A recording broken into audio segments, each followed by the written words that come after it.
Right, so this is the Viking, and this is the Mini 4, so it's got the log store underneath it. It also comes with the Mini 2 without the log store, and the Mini 3, which has a side glass. Best feature about the Viking is that you can just pull the door open. It's on a little catch here, and it's a bit like a car door operation, so there's no messing about with handles. It just pulls open, which is really lovely. The other really good thing about this one is it's a wood burner. You do have a little ash pan here that's really great to empty and really easy to empty, and it's got a single control down here at the bottom.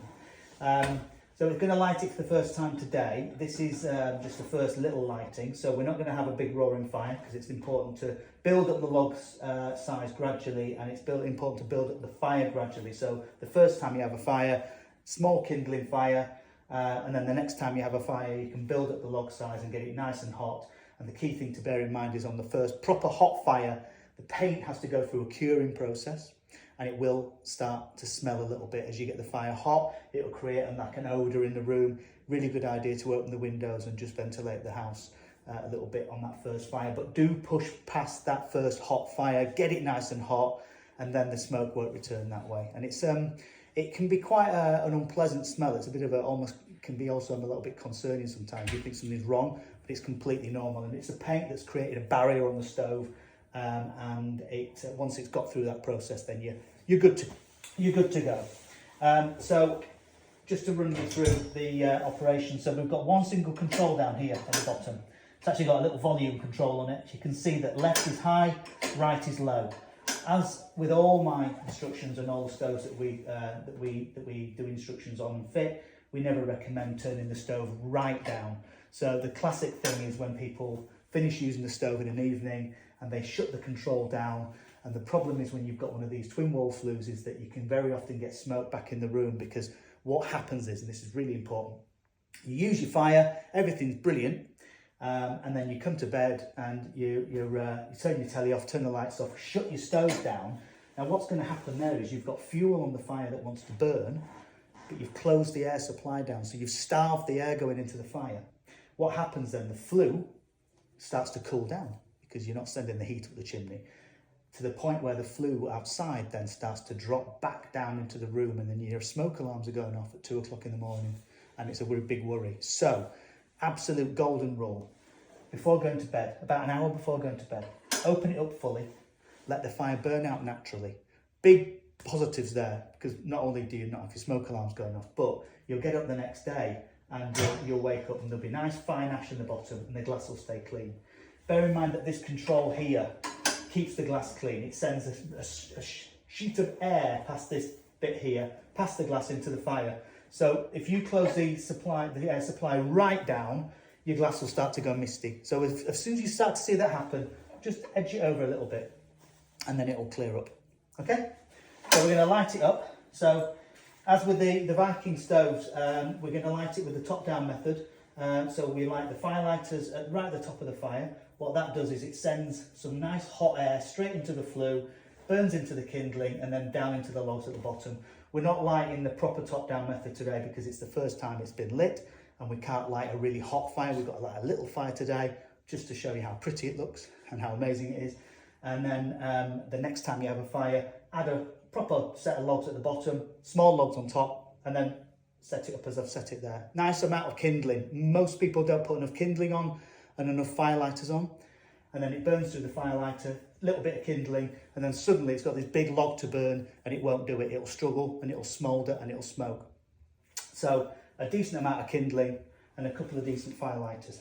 And I'm gonna, usually what I do is I just light a fire lighter here, and again, as you're aware, because you've got the nice big box in your kitchen, we've got the natural fire lighters here that are made from wound up straw, and these are absolutely brilliant at getting your fire burning. So I'm going to get that going there. The control fully to the left. We're going to close the door like so.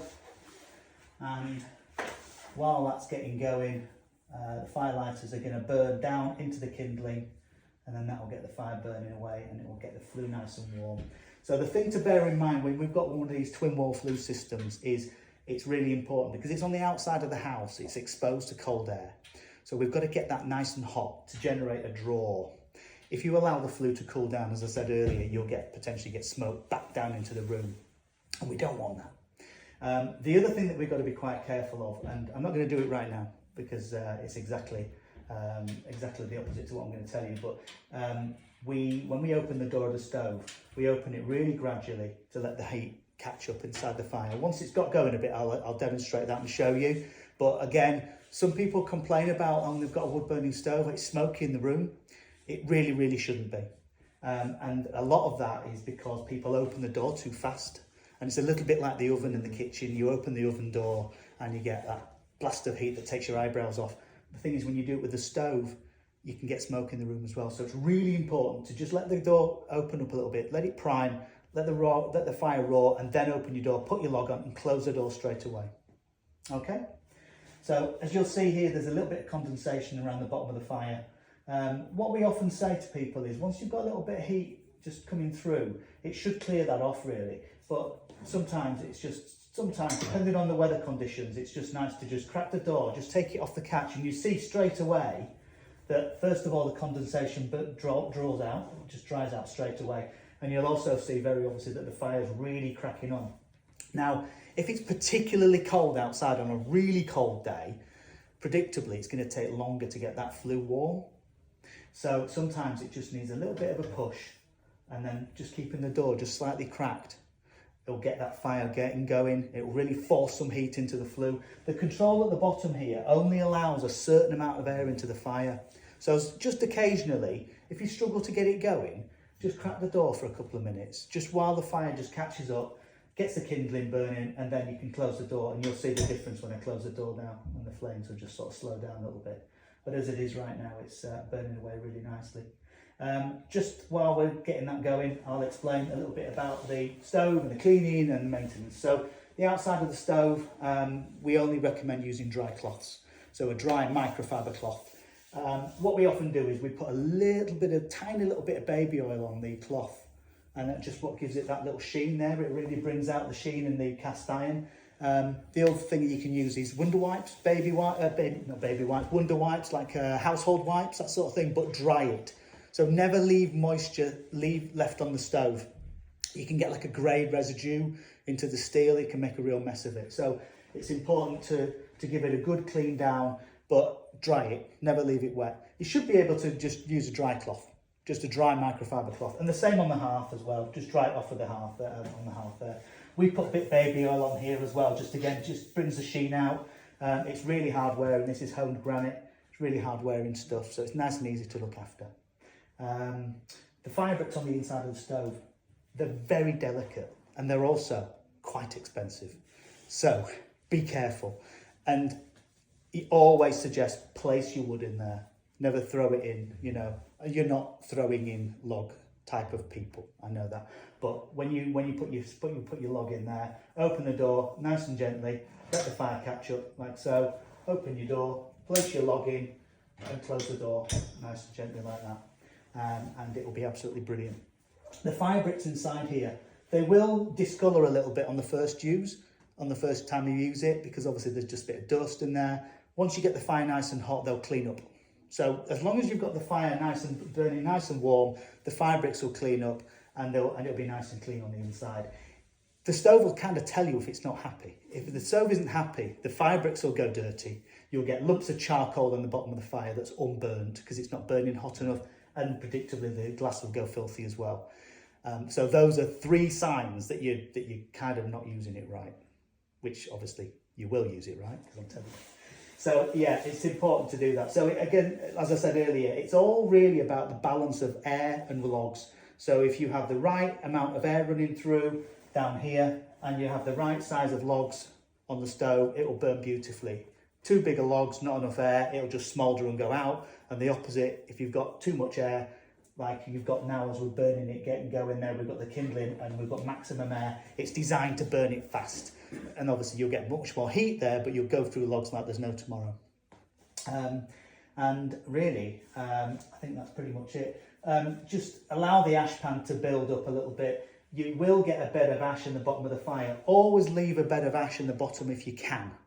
It's just much easier to light the fire when you've got a bed of ash in the base of the stove. The ash helps the combustion rate somehow, some scientific way. Don't know how it does it, but it does.